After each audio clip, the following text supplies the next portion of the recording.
Hi, good afternoon. Welcome to today's VISTA sponsor call. Before we begin, I want to run through just a few logistics for today's webinar. You should be able to access the audio for today's presentation either through your computer or on the phone. The phone number is displayed along with a meeting ID, which you'll need to access. If at any point the audio becomes glitchy, we encourage you to switch to the alternate method for joining the audio. In addition, in the Zoom today, we're using the chat panel. We will keep an eye on the chat panel as we do with each of our monthly calls with sponsors. And if you could please, if you haven't already, please open up the chat panel and just let me know that you can hear me. Just type a quick hello or I can hear you in the chat panel, please, just so we know that you're there. Great, thank you so much. I see lots of greetings scrolling through there. Wonderful. And then finally for today, just a reminder that the presentation is being recorded and that we will post it on the VISTA campus after today's presentation. All right, lots of hellos, thank you. So as always, here are our objectives for our monthly sponsor calls. We invite you to join these meetings so that we can connect you with our VISTA staff, as well as connect sponsors with each other. These calls also give us a chance for VISTA to provide critical updates. As you guys know, over the last couple of months, that's been incredibly important in response to the coronavirus. In addition, today, we're joined by a guest speaker, and we will get to hear about the VISTA project and other national service work being done at Harvest Against Hunger. So here are our agenda items. You can see the order in which we're going to go through our presentation. We have a few welcoming remarks from our director, and then we will jump right in to hear from David Bobonic from Harvest Against Hunger. After David speaks, we'll give you updates on the CNCS transformation plan, additional updates from VISTA specifically, share some resources and tips regarding recruitment, and then wrap up, as always, with Q&A as much as we can, give you some next steps and resources. So that is where we're headed today. With that, it's my pleasure to turn it over to the director of the VISTA program, Desiree Tucker-Serini. Desiree, are you on? I am. Thank you so much, Barbara. Quick sound check. Can you hear me? Yep, you are good. Perfect. Welcome back to our monthly format of the sponsor and supervisor call. I hope that all of you and your families are safe and well. Here at VISTA, currently, we are all well, and so are our families. We are also very eager for this next phase of getting resources out to those who need it most and ramping up our Summer Associates program. We have an exciting agenda today that Barbara just went over. We have a guest speaker who is David Bobonic, the Executive Director for Harvest Against Hunger, formerly known as Rotary First Harvest. He currently is the Executive Director and has been with Harvest Against Hunger for the past 19 years. David has studied nonprofit at the Nonprofit Management Institute at Stanford University. He has studied at the University of Washington with their Nonprofit Executive Leadership Institute and completed his undergraduate degree at Penn State in Communications. That's something we have in common. That's what I graduated in. I think it's notable that David has been a volunteer all his life, particularly in food banks. When I spoke to him, I believe it was last month, it's very hard to know time anymore. He was going to volunteer for one of the food banks that works with Harvest Against Hunger.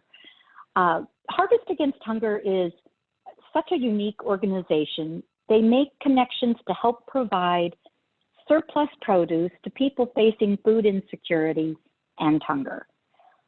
Unlike many nonprofit organizations, Harvest Against Hunger serves as a program idea incubator, developing and measuring success based on a model that builds relationships and creates efficiencies. Through dynamic collaboration, they connect, learn, develop, iterate with partners building award-winning models, and improving existing systems. David has thought a lot about the challenges of our food distribution system and food waste. We all know that we are blessed in this country to have plenty of food. The problem is we don't always get the food to those who need it the most. And this has been a continuous problem even prior to COVID-19. He hopes, as do I, that this crisis provides the impetus, the catalyst for new innovative solutions. One of the many reasons I invited David here today was because he has unique experience in using different streams of the CNCS resources. Harvest Against Hunger has had VISTAs, VISTA Leaders, Summer Associates, and NCCC as a part of their programming.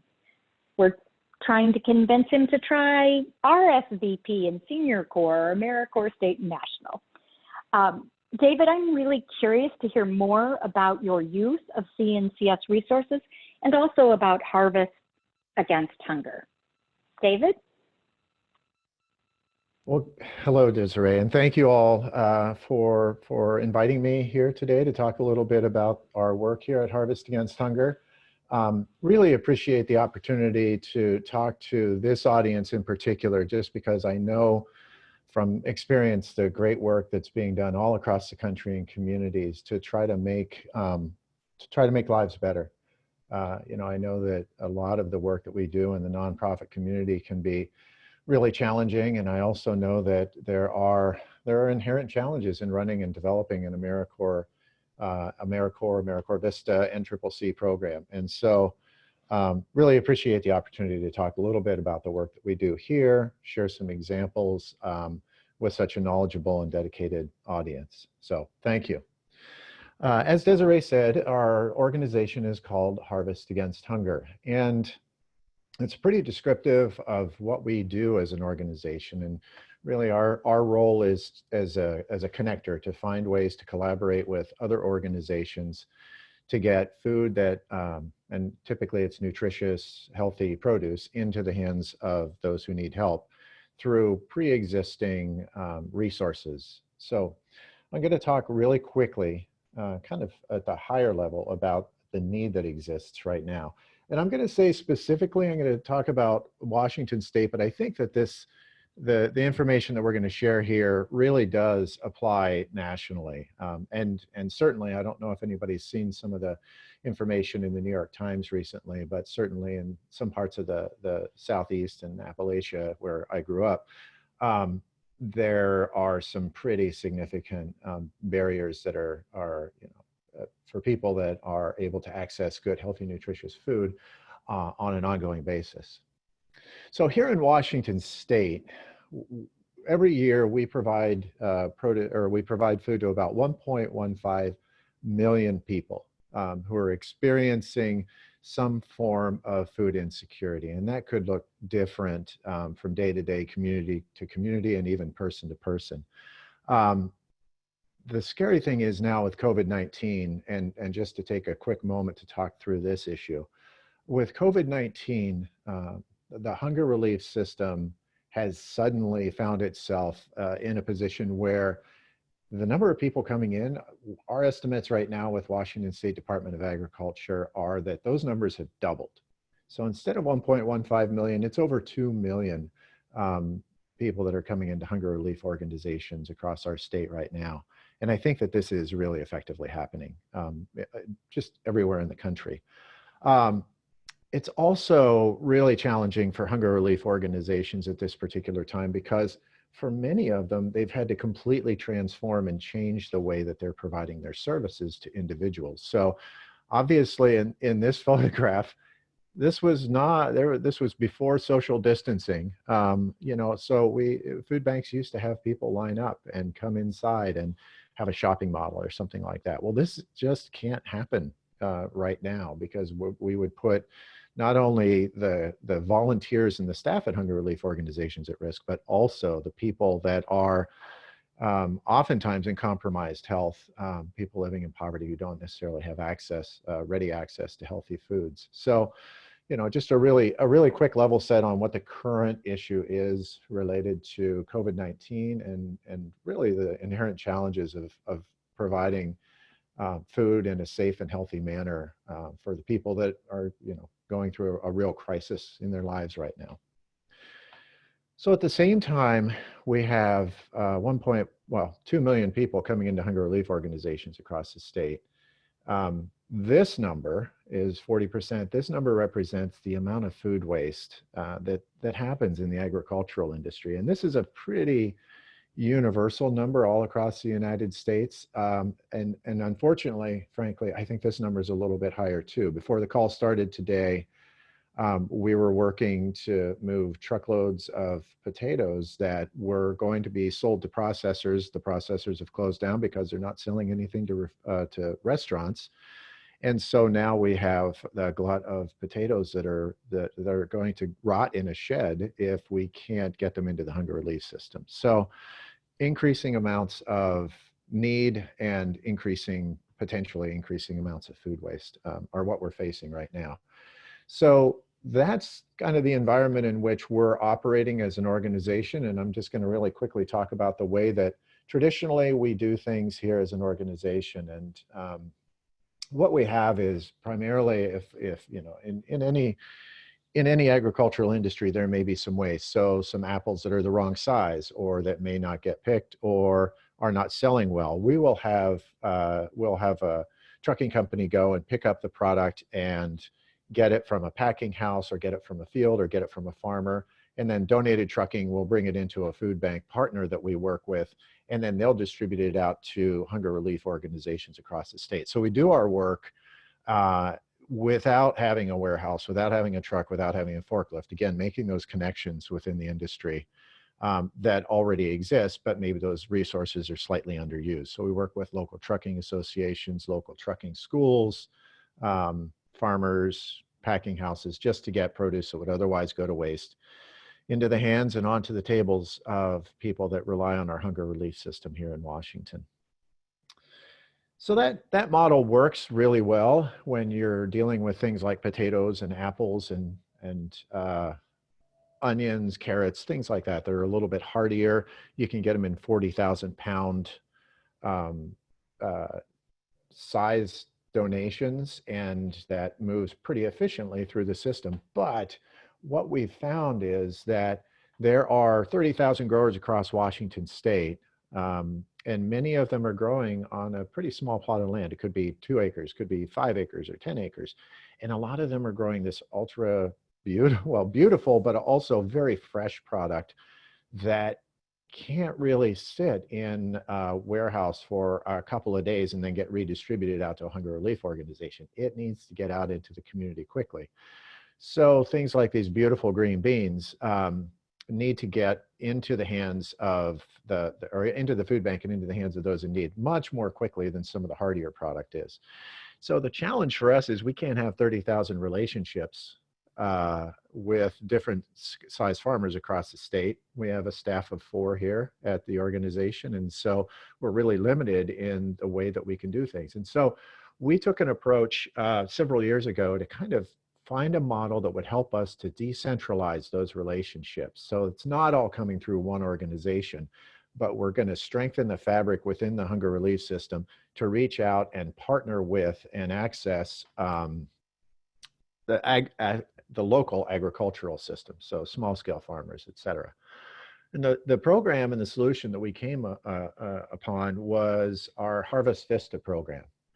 And what we do with our VISTA, it's as everybody on the call knows, VISTA are capacity builders. And so what our VISTA have done is we've placed VISTA in communities where they could work at a food bank organization, or they could work at some other organization that's related to the food system.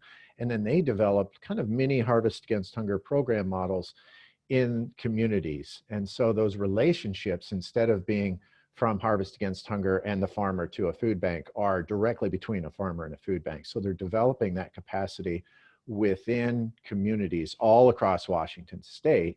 And the programs that they're building, while not radically different. There's not a cookie cutter approach because we're building programs that work in rural communities in far northeast Washington state, which is a deeply rural area. It reminds me very much of where I grew up in central Pennsylvania, to a very urban organization like City Fruit here in downtown Seattle. So there are different program models that you want to apply to connect the farmers or the food sources with the hunger relief organizations.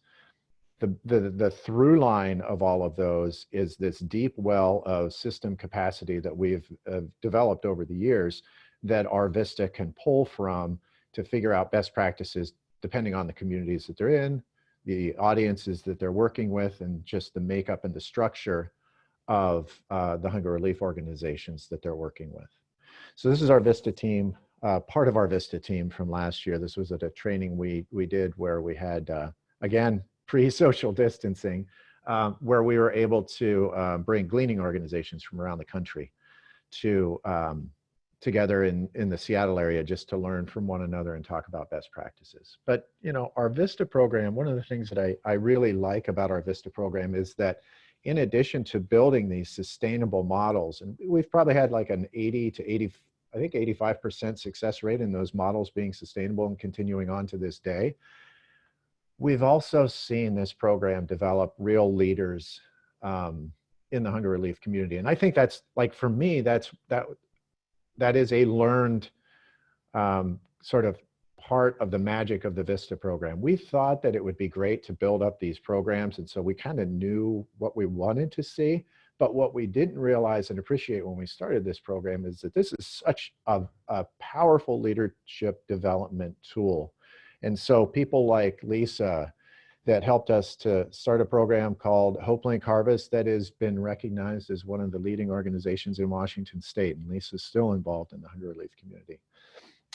Ben, who was a VISTA with us the first year, who then took over and helped to develop the program and ran the program for several years before going off to graduate school to get his MBA. And then Jackie, who also worked with us before she headed off to graduate school. And a quick aside, Jackie was posing for a picture. We had a photographer out that day. So we actually did put the apple or the pear thing on Jackie just so that we could get a photograph of her, as opposed to having Jackie spend the day in the field doing direct service because she was a VISTA. But anyway, so the VISTA program has been just a wonderful component of what we do. And Desiree mentioned that it's been an incubator, and I think that it's served as an incubator for a number of programs, not just within our organization and the organizations with which those VISTA have been placed, but also more broadly in the hunger relief system. So we're sharing ideas, best practices, and other things that have been programs that continue to evolve and develop on the statewide and regional level that started with the work of our VISTA. So now I'm going to transition really quickly to our AmeriCorps NCCC and the way that we worked with the NCCC teams. So many of you know the National Civilian Community Corps group. They really are, like, as VISTA, our capacity development, not doing hands-on work. NCCC is literally boots on the ground. They come with, they come as a team, and they are there to build capacity quite literally, like lifting up, building capacity with hammers, shovels, tools, etc. So the NCCC teams that we have had as part of our program have been really focused on helping to develop what had been a pretty nascent food bank farm movement here in Washington State. And I'm gonna walk through the NCCC team's activities at a place called Elk Run Farm. So Elk Run Farm was a golf course. It started out as a golf course, Elk Run Golf Course. And I was contacted by the owner of the golf course for various reasons. It was going to be closed down. He wanted to convert some of it into farmland. So he had this original vision, and I remember, like, literally going on a golf cart and bouncing around the place so he could show me what his vision was.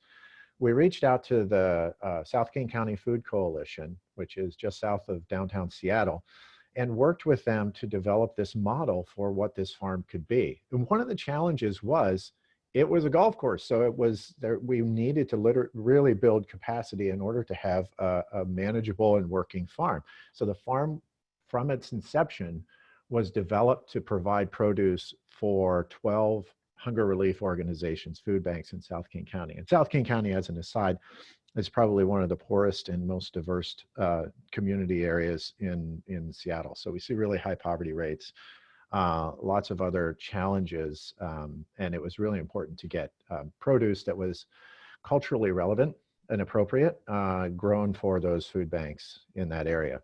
And so we brought in the NCCC teams, and they helped to really just put the effort and the time in to put in irrigation, to build structures, to do a number of other things that were needed for Elk Run Farm to be able to start growing produce. And so, you know, here's an example of the NCCC team putting together a hoop house. So we were able to get Rotary funding to purchase a hoop house, but somebody needed to put the thing together, and heaven knows you don't want a bunch of Rotarians trying to put together something like this. So the NCCC team started building out the hoop house. So we brought the materials in, and this is, I mean, this is quite literally capacity building. But this is the hoop house today, or this was the hoop house a while ago, where it's being used for education. This was a program where they are providing education for students that are with a local school. So they've developed a curriculum around agriculture and food systems and hunger relief, and they teach it out of this hoop house, which also on the other side of this is growing plant starts to be put into the garden. So this is, I think this was Green Team 6, and this was them the day after they had been building a wash pack shed for the farm to use as they were pulling, as volunteers would harvest product or crops, and they'd bring them out of the field. And this is one of the people that was on Green Team 6 coming back and visiting the farm, and they were so excited to have him come back. And so one of the things that I like about this, it's Adam. He's stayed connected. So he was an NCCC team member, did some really wonderful work with his team, and then came back and was able to revisit the farm. So that wash pack shed, here it is in action. This is with a high school internship program that Elk Run Farm operates and runs with a local high school, or a group of local high schools. So the second person in the back on the left is Maggie.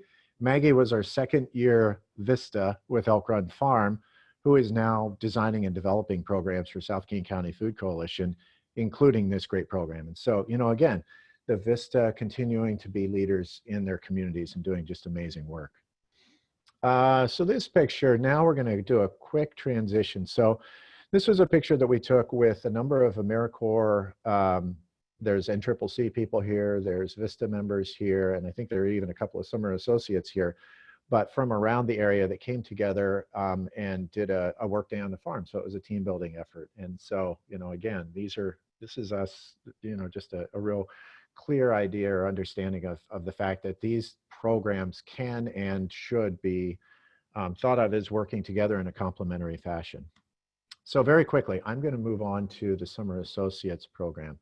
So our Summer Associates are you know, it's kind of the magic that when the VISTA program, when the VISTA is in and they develop a gleaning produce recovery model, whatever it may look like, every summer we need to have somebody coming in and helping to do that work and helping to organize things. And so the Summer Associates, what we've been able to do is bring Summer Associates back, and sometimes we'll partner them with current VISTA sites, Harvest VISTA sites. And oftentimes, like here in Walla Walla, this is one of the past Harvest VISTA sites. And so, you know, we continue to have this great evolutionary relationship with the programs that we're working with through the Summer Associates, including this guy. This guy, this is Troy. And again, this is in Colville, Washington, which is a really remote part of Washington State. And Troy ended up being the poster boy for a farm to food pantry report that was done by the Washington State Department of Agriculture, just for the great work that he was able to do in his community. And I think Troy is continuing to do work in the hunger relief community, not in that part of the state, but in a different state. So, you know, once these people come in and do this work, they continue to be leaders, and I think they continue to be that way for life. And so we're just thrilled to be able to find ways to piece these programs together, and again, in ways that are so complementary. And so I want to close with the idea that, you know, why do we do all this program? Why does it matter?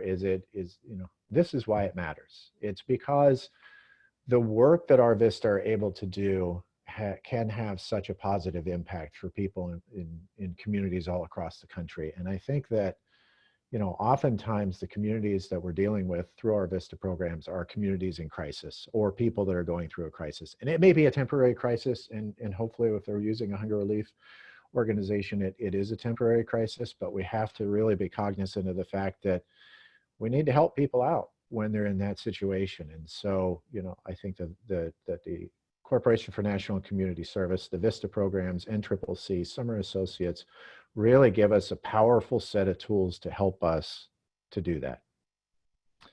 And so I'll end here and be happy to answer any questions that people have. But, you know, at the end of the day, this is why we do this work. It's because we want to make sure that, you know, little guys like this are able to grow up and they're able to thrive and they're able to reach the potential that I think we all have in life. And so finding ways that we can support our communities is really, I think, an important part of the work that we're doing here at Harvest Against Hunger. David, thank you so much. That was very informative. I feel like I'm echoing. Do we hear echoing? No, you sound great to me. Sounds fine. Thank you. Sure. We would love for you to stick around to see if we have any questions, but while we wait to see if we do, I have one for you. I think you're aware that CNCS in 2018 announced a transformation and sustainability plan. And one of the many points that I plan to talk about next is going from our state structure to our regional model. But one of our other goals was branding, so that we had better name identity across the country. I know that you have, and I'm sort of curious how Harvest Against Hunger made a name change after 40 years of being Rotary First Harvest. What motivated you to change the name, and how has changing your name helped the organization? Yeah, so it was not necessarily a process that we embarked on intentionally initially, but what we learned is, so we used to be called Rotary First Harvest, and what we found, we did a sort of a brand assessment exercise, and the company that did the brand assessment exercise for us was fascinating. It was really interesting. As a person who studied communications in college, it was really interesting to be a part of that process. But we found that we had excellent brand alignment. Like, people know the work that we do as an organization, but there was so much confusion around the name Rotary First Harvest, because I think a lot of people presumed that we got all our funding from Rotary, or if you weren't involved in Rotary, you weren't able, there was no entree for you to be involved in the program. And so it became, we realized that the name itself was almost prohibiting people from thinking that they could be involved or from being able to participate in a meaningful and deep way. And so the organization that we were working with, the company, came back to us and said, listen, you have this really strong name for one of your programs, and that program is, you know, has really one of the highest marks for what people's reactions are to your organization. So they really just made the recommendation that we very deeply consider changing the name to Harvest Against Hunger from Rotary First Harvest. And, you know, once somebody else said it, it made perfect sense. And so it's much more descriptive of the work that we do. And I think that it's much more inviting for somebody, and it doesn't necessarily, it's not that Rotary First Harvest had baggage, but it doesn't, there's not a preconceived notion of the organization that's associated with an entity that we don't necessarily control ourselves, if that makes sense. And so that was the reason that we decided to do the name change as part of that rebrand. Thanks, David. We had one question in the chat about if you are only in Washington State or if you collaborate or have programs that collaborate like this in other states. Yeah, thanks. That's a great question. And it's something that I didn't really touch on, but no, we are in other states. And we've been, I think, in 6 or 7 other states over the course of the past 3 or 4 years. You know, with AmeriCorps VISTA, that 3-year cycle, every 3 years, we're looking for other organizations with which to work. And so we are in other states, and we are continuing to, I know that our VISTA team leader and our program director are on this call, and they're probably like raising their hands, but they're right now in the process of doing recruiting for a couple of projects that are outside of Washington. And it's been interesting because some of the programs that we're working with are teaching us new ways to think about how the VISTA can be used effectively at another nonprofit organization. And so, no, we're in other states, and we're hoping to continue to expand working in other states with this program. Thank you very much, David. We so appreciated you coming on today and sharing your experiences. We're seeing a lot of good kudos coming up in the chat. We can't thank you enough. We would love for you to stay if you would like, but I know that you're busy, and if you feel that you need to move on, we can understand that. Or if you can stay, folks can put questions into the chat, and David will look at them while I'm speaking and try to answer some of them. Sure, I'm happy to do that. Thanks, David. We really appreciate you taking this time. I know that many of you have been asking for a briefing on the progress towards our new regional structure. And frankly, I don't think anyone would have planned regionalization or branding, changing their branding in the middle of a pandemic. But that is where we find ourselves. And we have been so impressed with the quality of applicants for our regional offices.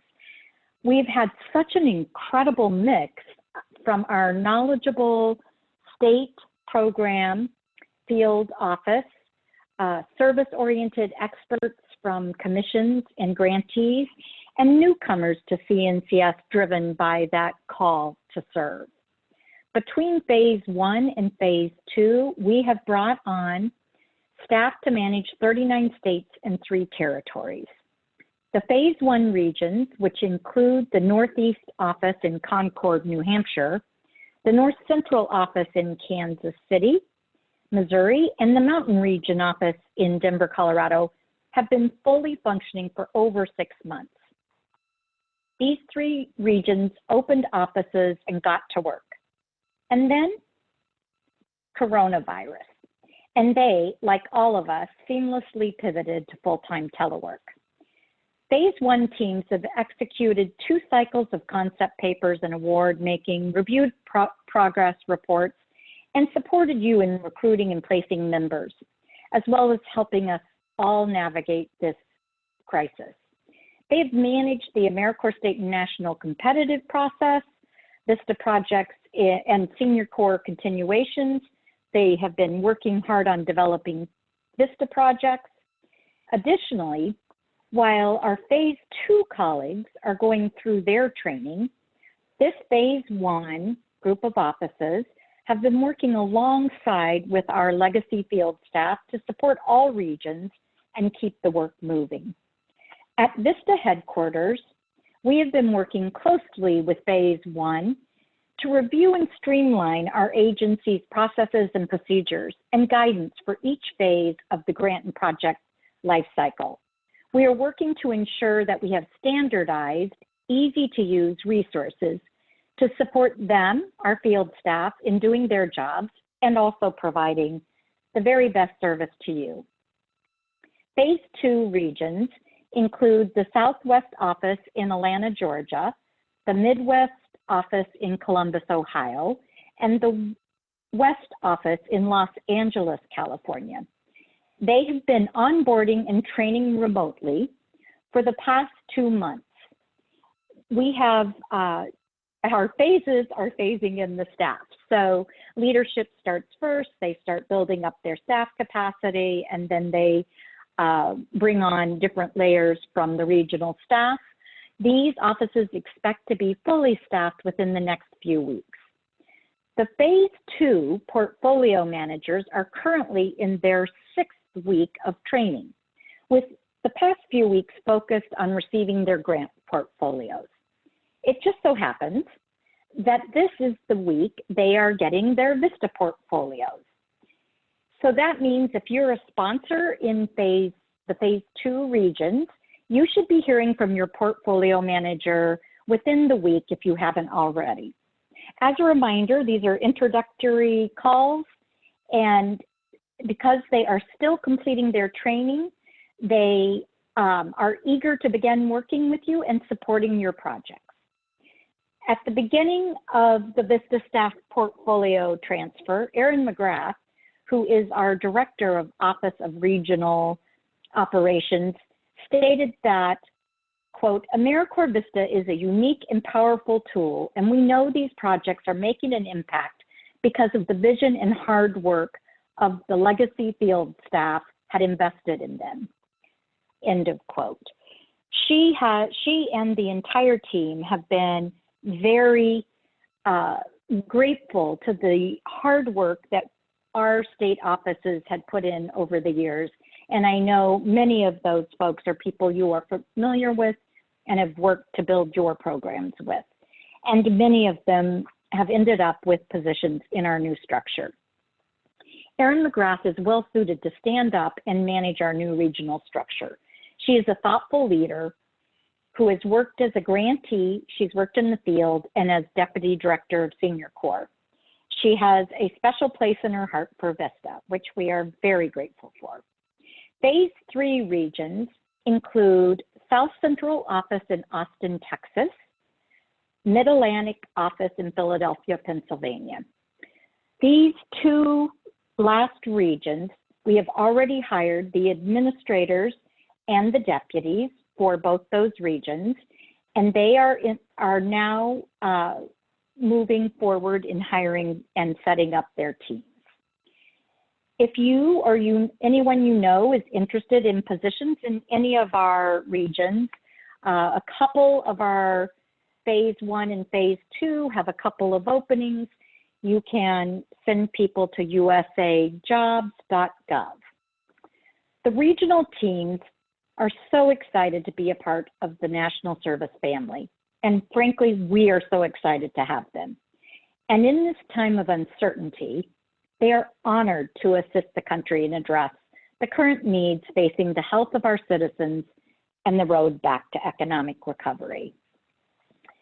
If you have any questions on the regionalization, maybe you could save those to the end because we have 2 more really important updates we'd like to give you. And I'd like to turn this over to Carly Bruder, the Deputy Director of VISTA, to give you the most recent updates on our FAQs. Carly? Thanks, Desiree, and hi, everyone. I'm back with another round of updates related to VISTA information that's COVID-19 specific. We're continuing to update our FAQs on our website and encourage you to check there. And I wanted to talk today about a few specific updates related to VISTA leader eligibility, cost share, teleservice, VISTA assignments, and emergency leave. The first one I want to talk about is VISTA leader eligibility, and we can go to the next slide. This information was shared very recently via an email yesterday afternoon, and as well as put in an FAQ on our website this morning, so it is hot off the presses. We heard your feedback loud and clear regarding returned Peace Corps volunteer eligibility to serve as VISTA leaders, and we wanted to support the efforts of these individuals who have been evacuated from their posts. And so we've worked with our general counsel and our CEO, Barbara Stewart. Our CEO has authorized a regulatory waiver to allow Peace Corps volunteers and AmeriCorps alums who served at least 50% of their term of service and exited their term of service due to COVID-19 to serve as VISTA leaders now during the COVID-19 pandemic. So that FAQ is now up on our website, and you have that available to you as well. And then one other very late breaking update that is not even on the slide is we had another FAQ that was added to our website this morning, which is related to summer associate leave benefits. For those of you who have run summer associate programs in the past, you know that historically summer associates, because they serve such an incredibly short period of time, they do not receive leave benefits such as sick leave. We recognize now there are increased health and safety protocols in place at sites, taking people's temperatures before they're allowed to report to site and things of that nature. And we wanted to support the current environment that we're working in. And so we are authorizing for this year, summer associates to use 3 days of sick leave. So that FAQ is also on our website as well, and you can check it out there. And I did want to mention it even though it's not on the slide, because it is very late breaking. On our next slide, I will talk about teleservice, emergency leave, cost share, and VISTA assignments. This information was all shared via an email update last week, and also via updated FAQs. These are important updates, and so we wanted to reiterate them here again. As a reminder about teleservice, VISTA members can continue to teleserve up to and including full-time until further notice. We know that we're uncertain about reopening of various offices, and it's going to be different from state to state. So until further notice, just know that your members can teleserve up to and including full-time. This is both for full-year members and summer associates, and summer associates are approved to teleserve for the duration of their service term. So if they sign up for 10 weeks now, you can go ahead and plan for them to teleserve for the whole 10 weeks, regardless of what happens with offices reopening. And as always, please ensure that all of your VISTA members approved teleservice agreement on site. And I did just see a quick question about the summer associate 6 days, and I'll answer that now. Summer associate 6 days will not have to be made up. So, and I'm guessing whoever answered this is very familiar with our summer associate benefits.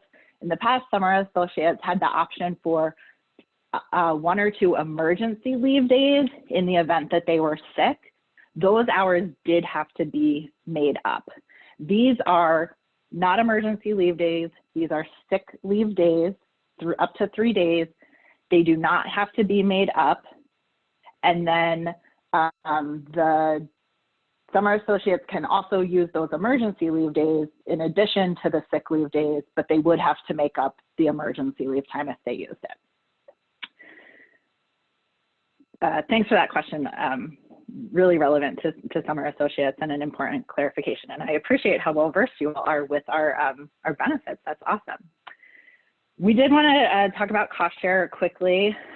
We in VISTA, unfortunately, cannot convert cost share positions to standard positions. If you cannot afford the originally agreed upon number of cost share members that are in your memorandum of agreement, you do not need to recruit or place future cost share positions, and you can continue to recruit for the originally agreed upon number of standard or non-cost share positions. So that means that if you had planned to recruit for 8 total members, and 5 of those being standard members and 3 of those being cost share members, you can continue to recruit for your 5 standard members, and you will not be deemed as being out of alignment with your agreement for not recruiting and placing your cost share members. We also shared last week an update about VISTA assignments, and as you know, back in March, we issued a temporary policy exception allowing VISTA member assignments to be modified so that they could include direct service or teleservice activities that were not part of the original assignment. That exception was permitted through June 10th, And at that time, you were instructed simply to email your program officer or your portfolio manager to let them know that you were making a change to the assignment. If you need to continue these modified assignments beyond June 10th, or if you have new changes that you need to make now or after June 10th, we need you moving forward to do that in a more formal manner via a project application amendment or an update to a VISTA assignment description. We ask that you work with your program officer and your portfolio manager to make these changes. They can help you navigate which change amendment or an assignment description update is most appropriate. Doing these formal updates helps us accurately capture and report on the work that you are doing in the field, and we want to help tell the VISTA story. When we have the proper information in our systems and you're able to report on it, that helps us best represent your interests and advocate for the good work that we know you all do in the field. Please do note that after June 10th, full year members may no longer engage in direct service activities as a primary function of their assignment. That was a temporary exception, good through June 10th, and we need our VISTA members to return to their indirect service activities. Please keep in mind that is for full year members. Summer associates, as always, may continue to engage in direct service activities. And then the last item that I wanted to talk about is emergency leave. We wanted to share a reminder that emergency leave ends on June 10th. This means that effective June 11th, all VISTA members who are utilizing emergency leave are expected to return to full-time service, whether that's via teleservice or returning to their site if it's safe to do so at that time. We ask that between now and June 10th, you communicate with your members, the ones that you know who are utilizing emergency leave, and work with them to determine if they'll be able to return to service on or before June 11th. If you do have a member who informs you that they will not be able to return to service once emergency leave ends, please notify your program officer or your portfolio manager immediately. Once you notify us that you have a member who's not going to be able to return to service after emergency leave ends, we at VISTA will work with that member to review the specific circumstances of their case. And most likely what will happen is we will offer that member, we'll place that member on administrative hold and offer them the opportunity to seek reassignment to determine if there's an assignment that they could go to effective June 11th. And if they can't return either to their original assignment or to find a suitable assignment, unfortunately that means that they will need to be early terminated from the VISTA program. We know that's not ideal, but we need to be mindful of our program operations and ensuring that members are in service and fulfilling the mission of the program. So that was a quick overview of some of the recent information that we shared last week. As always, there's much more information about this and all of our COVID-19 related updates on our FAQs, and we do strongly encourage you to review those FAQs in their entirety. So with that, I'm going to turn it over to Beth to talk a little bit about VISTA recruitment. Beth? Thank you, Carly. Hi, everyone. Good to be with you all today. And just wanted to let everybody know, some of you may already be aware, that this morning we sent out a message to all the sponsors and supervisors to share resources and information to help you with your recruitment efforts. And the message includes a link to the new CNCS Recruitment Hub that includes digital materials and helpful tips. We have included a link to the recently updated VISTA campus recruitment pages where you can find recruitment strategy planning documents, interview questions, marketing guides, and much more. There is also information on the Return Peace Corps volunteers and the policy update that Carly mentioned a moment ago, with links to post your opportunity listings targeted for the Return Peace Corps volunteers. We have provided examples of virtual events and what to look for in your own communities and how to advertise those events on social media. And there are a list of talking points and links to the FAQs to help you when you are talking to applicants. And we have also provided instructions on how to order recruitment materials. And lastly, there's a link to a process document on the VISTA campus that outlines how to utilize the My AmeriCorps portal in your recruitment efforts. And we really hope that you will find all of this information helpful, and we will continue to share updates and resources to support you. And just wanted to have a reminder for all of you to continue to submit your stories of member service and your organizations, along with any photos or videos.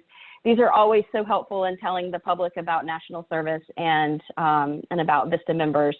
And just wanted to address the question about, or the comment about photos. So as you can see, this photo is of VISTA members in a food bank. And while they aren't necessarily doing direct service, we do oftentimes put VISTA members in the setting of the service that they may be supporting. So we have members who are in the foreground of an educational setting, even though they aren't doing the direct service, or we might have them in a rural setting to indicate that they are supporting service in rural areas or organizations in rural areas. So those are some things to think about. And just a reminder that we do have this photo and other photos like I've described on our VISTA Flickr page that you can find under the sponsor page on our website. So with that, I will turn it back over to Barbara, I think. Actually, Barbara, this is Desiree. I was going to, before we open it up to questions, can you hear me? Just to double check. Yep, I can hear you. Okay. Thanks, Barbara. I wanted to thank Carly, and frankly, I think everyone should thank Carly. She has spent the last 2 months thinking every day about the impact of the coronavirus, COVID-19, and she's thought about how that impact is affecting our sponsors and members, and how she can address those issues. She has been a fierce defender of you and a driving force behind these more than 43 FAQs. I have to thank her for her doggedness and perseverance. It is not easy. It isn't just writing up a few bullet points and putting it online. It is a collaborative effort with our general counsel and with our program colleagues and many others at CNCS and outside of with other government agencies. Beth, I wanted to thank you. You've been very creative and thoughtful about getting critical guidance on how to recruit during this challenging time. Beth, if you can put the, I see other people have put in the how to get this information on recruitment. I'd also like to suggest to all of you that you think about ways for when you're looking for full-time standard members to think about publicizing gap years. I think this is going to be a critical time for many individuals who are trying to determine what to do next in their either undergrad or graduate work. And it may be a time where there are families who are suffering financially and now cannot afford what they had originally planned for. And so this is a great opportunity for young people to earn a little money while they're living at home, serve in their community, and to save for their higher education. So I'm just throwing that out there. Barbara, I know you and the rest of the staff have been watching these questions come in, and I know we only have about 5 minutes left, but did you want to throw a couple out there? Sure, yeah, thanks, Desiree. Desiree, this is Barbara. I definitely saw a number of folks, Beth, as you were talking, indicated in the chat that they didn't receive the email, the notification about the resources. A couple of folks asked if you knew what the subject line of that was or how folks could get that information. So if you know that, or if you could just give us a reminder about how to find that information, that would be helpful.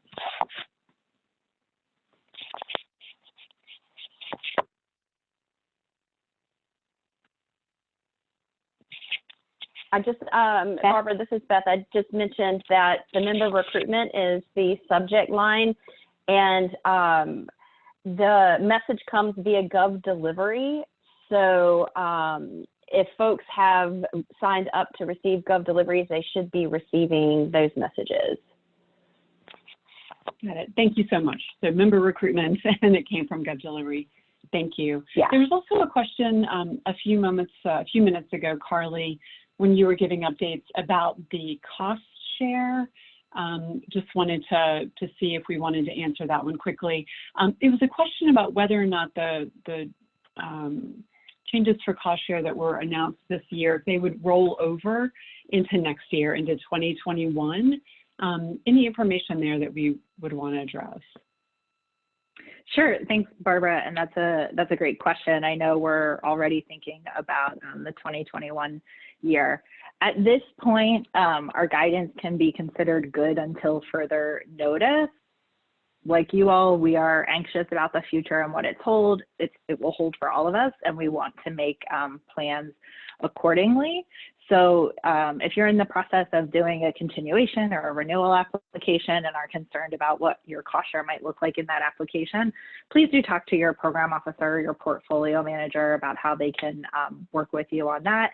And then, as we said, the guidance is good until further notice. We don't know what the future holds related to these circumstances that we're all in together, and we want to continue to be as supportive as possible about that, and we'll let you know as soon as we have any more information.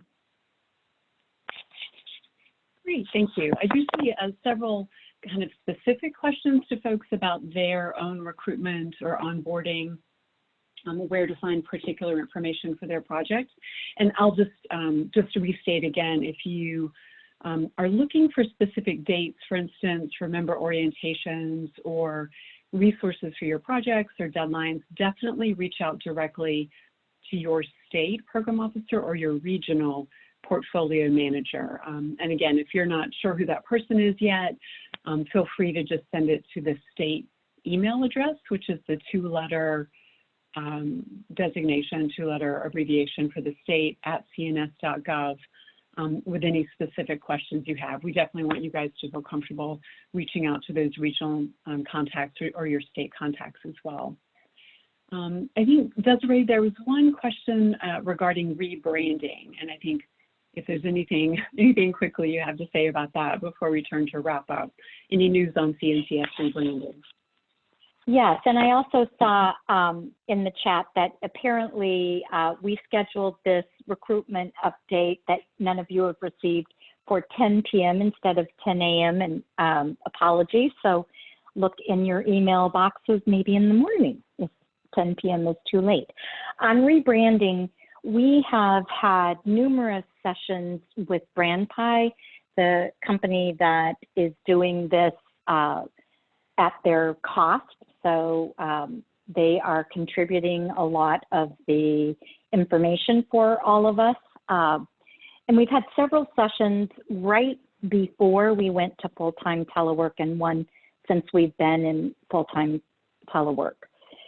We are putting this on hold for right now, but it is something that we think is, the timing is critical. The need is dire all across the country for the programming that CNCS provides, and we know that there is a lot of interest on the Hill for supporting the programming that CNCS does.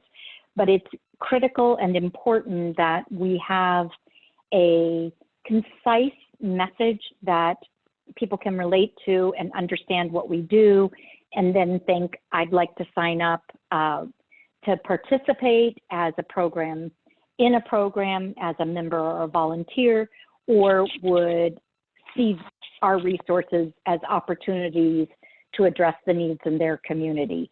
So I think that we're finding ourselves in a position where the branding is more important now than it ever has been. But whatever we do going forward, we just want to make sure that it does not cause undue hardship or costs for our own staff as well as our grantees and sponsors. So stay tuned. That's where we are. Thank you so much, Desiree.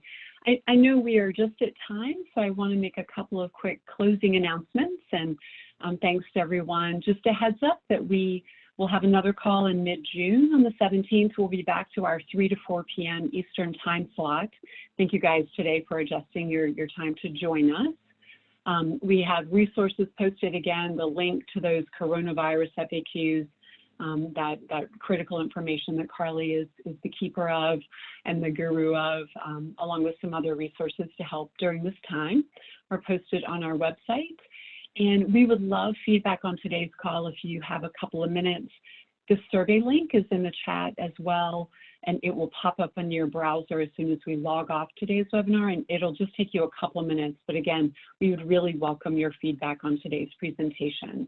So with that, I just want to thank everyone for joining the call today. Thank, of course, David Bobonic for speaking, Kim Adams and Jeff Vanis for managing our LSI, our Zoom logistics, and all of our colleagues here at VISTA for being on the phone with you today. Hope you all have a great afternoon. Thank you so much.